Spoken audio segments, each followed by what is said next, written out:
ஆண்டவராக இயேசு கிறிஸ்துவின் நாமத்தினாலே இந்த நாளிலே உங்களுக்கு வாழ்த்துக்களை தெரிவித்துக் கொள்கிறேன். சந்தோஷமா இருக்கீங்களா? கடந்த மாதம் முழுவதும் நம்மை கண்மணி போல பாதுகாத்து இந்த புதிய மாதத்திற்குள்ளாய் ஆண்டவர் பிரவேசிக்க பண்ணியிருக்கிறார். அதற்கு நன்றி செலுத்தி கண்களை மூடி ஜெபிப்போமா? அன்புள்ள ஆண்டவரே, இந்த புதிய மாதத்தை நீர் எங்களுக்கு தந்ததற்காக உமக்கு நன்றி செலுத்துகிற ஆண்டவரே.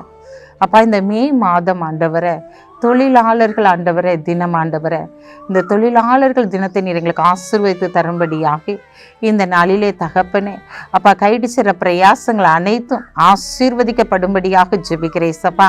இந்த நாளிலே கடந்த மாதம் முழுவதும் எல்லா தேவைகளையும் நீர் சந்தித்ததற்காக உமக்கு நன்றி செலுத்துகிறோம்.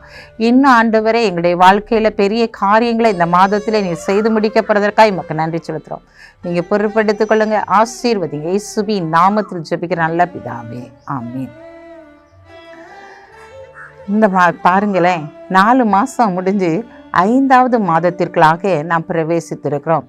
மே மாதம் என்றாலே தொழிலாளர்களுடைய தினமாக நாம் மே 1ஆம் தேதி நாம் கொண்டாடுகிறவர்களாக இருக்கிறோம். இந்த நாளிலும் ஆண்டவர் நம்முடைய கைட்டிச்சிற எல்லா பிரயாசங்களையும் ஆசீர்வதிக்கிறவராக இருக்கிறார். ஏன்னா, நான் உன்னை ஆசீர்வதிக்கிறவர்களை ஆசீர்வதிப்பேன் என்று சொல்லி வாக்குத்தத்தம் பண்ணினவர் உண்மை உள்ளவராய் இருக்கிறபடியினாலே அவர் நேர்த்தியாய் நம்முடைய வாழ்க்கையில அதிசயங்களை செய்வார். இந்த மாதத்திலும் ஆண்டவர் ஒரு அருமையான ஒரு வார்த்தையை கொடுக்கிறார். வாசிக்கிறேன், கேளுங்க. ஸ்திரீயாவனவள் தன் கற்பத்தின் பிள்ளைக்கு இறங்காமல் தன் பாலகனை மறப்பாலோ? அவர்கள் மறந்தாலும் நான் உன்னை மறப்பதில்லை என்று சொல்லி ஆண்டவர் சொல்லியிருக்கிறார். இந்த நாட்களில் ஸ்திரீயானவள் கூட தன் பிள்ளையை மறந்து போகலாம், ஆனால் நான் உன்னை என்றுமே என்ன செய்ய மாட்டேன், மறக்க மாட்டேன் என்று சொல்லி ஆண்டவர் இங்கு ஒரு அருமையான வாக்குத்தத்தத்தை சொல்லுகிறதை பார்க்கிறோம். இந்த நாளில் நம்முடைய வாழ்க்கையில் எத்தனையோ பேர் வருவாங்க, கடந்து வருவாங்க. நம்ம எத்தனையோ பேருக்கு நம்ம உதவி செய்திருப்போம். ஆனால் நாட்கள் கடந்து பார்க்கும்போது நம்மளை அவங்களுக்கு அடையாளமே தெரியாது. நான் அவங்கள மறக்கவே மாட்டேன் அப்படின்னு சொல்லுவாங்க, ஆனால் அவங்க மறந்து போகிறவர்களாக இருப்பாங்க. ஆனால் ஆண்டவர் சொல்கிறாரு, நான் உன்னை மறப்பதே இல்லை, நான் மறக்க மாட்டேன்னு சொல்ல, மறப்பதே இல்லை. தாய் தன் பிள்ளையை மறந்தால் நான் உன்னை நினைச்ச மாட்டேன், மறக்க மாட்டேன் அப்படின்னு சொன்னவர் இந்த உள்ளங்கையில் என்ன செஞ்சுருக்கேன், வரைந்து வைத்திருக்கிறேன். என் மதில் உனக்கு எப்போது முன்பாக இருக்கிறது, நான் உன்னை உள்ளங்கையில் என்ன செஞ்சிருக்கேன், வரைந்து வைத்திருக்கிறேன் என்று சொல்லி ஆண்டவர் இங்கு சொல்லுகிறதை பார்க்கிறோம். பிரியமான சகோதரனே சகோதரியே, இந்த மாதத்தில் யாரெல்லாம் உன்னை மறந்து போயிட்டாங்கன்னு சொல்லி நினைக்கிறாயோ அவர்கள் மத்தியில் தேவன் உன்னை நினைவு கூர்ந்து இந்த நாளிலே உன்னை உயர்த்தும்படியாய் கடந்து வந்திருக்கிறார். யோபு பக்தன் சொல்லுகிறதை பார்க்கிறோம். 19ஆம் அதிகாரத்தில் அவன் சொல்லுகிறான், என்னுடைய சகோதரர்கள்லாம் என்ன செஞ்சிட்டாங்க, என்னை மறந்துட்டாங்க. என்னுடைய சொந்த பந்தங்கள் எல்லாரும் என்ன செஞ்சிட்டாங்க, என்னை மறந்து போயிட்டாங்க. இந்த நாட்களில் வேலைக்காரங்களாம் கூப்பிட்டா வான்னு சொல்லுவாங்க, இன்னைக்கு அவங்க கூட எங்களை என்ன செஞ்சிட்டாங்க, மறந்து போயிட்டாங்க. நான் எல்லாராலும் மறக்கப்பட்டு நிற்கிறேன் அப்படின்னு சொல்லி அங்கே சொல்கிறத நம்ம பார்க்குறோம். பிரியமான சகோதரனே சகோதரியே, இந்த நாளில் யோபு ஆசீர்வாதமாய் இருக்கும்போது அந்த ஆசீர்வாதத்தில் எல்லாரும் கடந்து வருகிறவர்களாய் காணப்பட்டாங்க. ஆனால் இந்த நாளில் அந்த ஆசீர்வாதத்துக்கு விரோதமான காரியங்களுடைய சரீரத்தில் காணப்படும் போது, எல்லாவற்றையும் இழந்து நிற்கும் போது அங்கு யாருமே அவனை கண்டு கொள்ளல. சொந்த பந்தங்கள் எல்லாராலும் அவன் மறக்கப்படுகிறேன் என்று சொல்லி அவன் அங்கு சொல்லுகிறதை பார்க்கிறோம். பிரியமான சகோதரனே சகோதரியே, இந்த நாட்களில் தாய் தன் பாலகனை மறந்தால் அவனை மறப்பதில்லைன்னு சொல்லி இருக்கிறார் இல்லையா? இத்தனை நாட்களில் நீ பட்டிருக்கலாம், பாடுகள் கஷ்டங்கள் வழியாக நெருக்கத்தின் வழியாக நீ கடந்து வந்திருக்கலாம். இந்த நாளிலே ஆண்டவர் உன்னோடு கூட இருக்கிறபடினால ஒரு மேன்மையை ஆண்டவர் கொடுக்க போகிறார். உன்னை உள்ளங்கையில் வரைந்து வைத்திருக்கிறபடியினால இன்றைக்கு பயங்கரமான ஒரு ஆசீர்வாதத்தை ஆண்டவர் உன்னதத்திலிருந்து உனக்கு கொடுத்து உன்னை கனப்படுத்தி உன்னை உயர்த்தும்படியாய் கடந்து வந்திருக்கிறார். ஏன் கலங்குறீங்க? அதனால தான் தாவீது சொல்லுகிறான், நான் எல்லாராலும் மறக்கப்பட்டேன், உடைந்த பாத்திரத்தை போலானேன் அப்படின்னு சொல்றான். எல்லாராலையும் நான் என்ன செஞ்சுட்டேன், மறக்கப்பட்டுட்டேன், உடைந்த பாத்திரத்தை போலானே, நான் உடைக்கப்பட்டுட்டேன் அப்படின்னு சொல்லிட்டு தாவீது அங்கு சொல்லுகிறதை பார்க்கிறோம். இந்த நாளில் பிரியமான சகோதரனே சகோதரியே, உங்களுடைய வாழ்க்கையில் கூட எல்லாராலையும் நீங்கள் மறக்கப்பட்டுட்டீங்களா? உடைஞ்சு போன பாத்திரத்தை போல இருக்கீங்களா? உடைந்து போன உங்களை, எல்லாராலும் மறக்கப்பட்ட உங்களை ஆண்டவர் தலை நிமிர பண்ணி ஆண்டவர் உங்களை ஆசீர்வதிக்கும்படியா இந்த மாதத்திலே கடந்து வந்திருக்கிறார். ஏன் கவலைப்பட்டு கலங்குறீங்க? உங்க கூட இருக்கிறவர் பெரியவர் தானே, அவர் பெரிய காரியங்களை செய்யும்படியாய் கடந்து வந்திருக்கிறார். இந்த நாளில் பார்க்கிற எல்லாராலையும் நம்ம மறக்கப்பட்டிருக்கலாம்.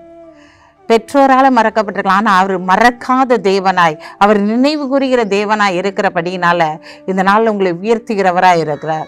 இந்த நாட்டில் பாருங்க 38 வருடமாக அந்த குளத்துல தண்ணி கலக்குன அன்னைக்கு போய் என்ன செய்யலாம், முங்கின உடனே அவனுக்கு சுகமாயிரும் அப்படின்னு சொல்லி எதிர்பார்ப்போடு அவன் காத்திருக்கிறான். ஆனால் அவன் போக முன்னால யாராவது உள்ள என்ன செஞ்சுதாங்க போயிடுறாங்க. அவனை தூக்கி கொண்டு போய் இந்த குளத்துல முக்கிறது கூட யாருமே இல்லை. எல்லாராலும் மறக்கப்பட்ட நிலைமையில தான் அந்த மனிதன் அங்கே உட்கார்ந்து இருக்கிறதை பார்க்கிறோம். குடும்பத்தினரால் மறக்கப்பட்ட சூழ்நிலை இந்த நாட்களில் பார்க்குறோம். அப்படிப்பட்ட ஒரு சூழ்நிலையில, பெற்றோரால் மறக்கப்பட்ட சூழ்நிலையில அவன் காணப்படும் போது ஆண்டவராய் இயேசு கிறிஸ்து அங்கே போகிறாரு. நீ சுகமாக விரும்புகிறாயா என்று சொல்லி கேட்கிறார். அவர் நினைவு கூறுகிற தேவனாய் இருக்கிறார். அங்கே போய் கேட்ட மாத்திரத்தில் அவன் சொல்கிறான், ஆமாம் ஆண்டவரேன்னு சொன்ன உடனே ஆண்டவரனை பார்த்து எலும்பி உன் படுக்கை எடுத்துக்கொண்டு நட அப்படின்னு சொல்கிறத பார்க்குறோம். அவன் எழும்பி படுக்கை எடுத்துக்கொண்டு அவன் நடக்கிறதை பார்க்குறோம். இன்றைக்கி பெற்றோரால், இந்த நாளில் பெற்றோர்களை எல்லாம் பிள்ளைங்க இன்றைக்கி மறந்து போயிருக்கிறாங்க. எத்தனையோ பெற்றோர்கள் கண்ணீர் வடிக்கிறத பார்க்குறோம். என் பிள்ளைய நான் சீராட்டி பாராட்டி வளர்த்தேன், இன்றைக்கு என் பிள்ளை என்னை பார்க்க கூட வரமாட்டேக்கானேன்னு சொல்லிட்டு அழுகிற பெற்றோர் எத்தனையோ பேர் உண்டு. இந்த மாதத்தில் நான் கடன் பிரச்சனையால் சிக்கி தவித்து கொண்டு இருக்கிறேன். எத்தனையோ பேருக்கு கடன் கொடுத்துருக்கிறேன். ஆனால் இந்த நாளில் அந்த கடன் பிரச்சனையில் நான் சிக்கி தவிக்கும் போது எனக்கு உதவி செய்ய யாருமே இல்லை அப்படின்னு சொல்லிட்டு கலங்குறீங்களா? உங்களுக்கு ஒத்தாசை வரும் பர்வதங்களுக்கு நேராய் உங்கள் கண்களை ஏறெடுக்கிறபடியினால ஆண்டவர் வானத்தையும் பூமியும் உண்டாக்கின கர்த்தரிடத்திலிருந்து இந்த நாளில் பரத்திலிருந்து உங்களுக்கு ஒத்தாசை அனுப்பி ஆண்டவர் உங்களை ஆசீர்வதித்து கனப்படுத்த போகிறார். பயப்படாதீங்க. ஏன்னா நீங்கள் பெரிய காரியங்களை இந்த மாதத்தில் பார்க்க போகிறீங்க. நீங்கள் கைடிச்சிற எல்லா பிரயாசத்திலும் ஆண்டவர் இந்த நாளில் உங்களை மறப்பதில்லை என்று சொல்லி பலவிதமான ஆசீர்வாதங்களை கொடுத்து உங்களை கனப்படுத்த போகிறார். கனப்படுத்துவது மாத்திரமல்ல, தலை நிமிர்ந்து நடக்க வைக்க போகிறார். கலங்காதீங்க, கவலைப்படாதீங்க. இந்த மாதம் முழுவதும் கர்த்தர் உங்களோடு கூட இருந்து உங்களை நடத்தி மீதியான துடிக்கைகளை எடுக்க வைத்து இந்த நாளில் யாரெல்லாம் மறந்து போனார்கள் என்று சொல்லி நினைக்கிறீர்களோ அவர்களெல்லாம் உங்கள் பக்கமாய் கொண்டு வர பண்ணி உங்களை ஆசீர்வதிப்பார். கண்களை மூடி ஜெபிப்போம். அன்புள்ள ஆண்டவரே, இந்த நாளுக்காக உமக்கு நன்றி செலுத்துகிற ஆண்டவரே. இந்த நாளில் உங்களுடைய பிள்ளைகளை நீர் ஆசீர்வதிங்கப்பா. இந்த மாதம் முழுவதும் அப்பா உங்களுடைய கரம் உங்களுடைய பிள்ளைகளோடு கூட இருக்கட்டும் ஆண்டவரே. அப்பா யாரெல்லாம் மறந்து போய் இருக்கிறாங்களோ அந்த காரியங்களெல்லாம் நினைவுற பண்ணி ஆண்டவரே அவர்கள் பட்சமாய் நீர் கடந்து வர பண்ணுவீராக என்று சொல்லி ஜெபிக்கிறேன் இயேசப்பா. இந்த நாளில் தகப்பனே மீ துதிக்கிற சூத்திரிக்கிறையா. தாய் தன் பாலகனை மறந்தால் அவனை மறப்பதில்லை என்று சொன்னீங்களே. இந்த நாள் ஆண்டவர் மறக்காத தேவனாய் இத்தனை மாதங்களாய் அவர்கள் ஜெபித்து கொண்டிருந்த காரியத்திற்கு நீர் உன்னதத்திலிருந்து இந்த மாதத்தில் ஆண்டவரை பலனை கொடுத்து ஆண்டவரை வாக்குத்தத்தங்களை கொடுத்து நீர் அவர்களை ஆசீர்வதிக்கும்படியாய் ஜெபிக்கிறேன் இயேசப்பா. இந்த மாதத்தில் ஆண்டவரை இவர்கள் கைடிச்சிற எல்லா பிரயாசத்திலும் 1000 மடங்கு ஆசீர்வாதத்தை கொடுப்பீராக.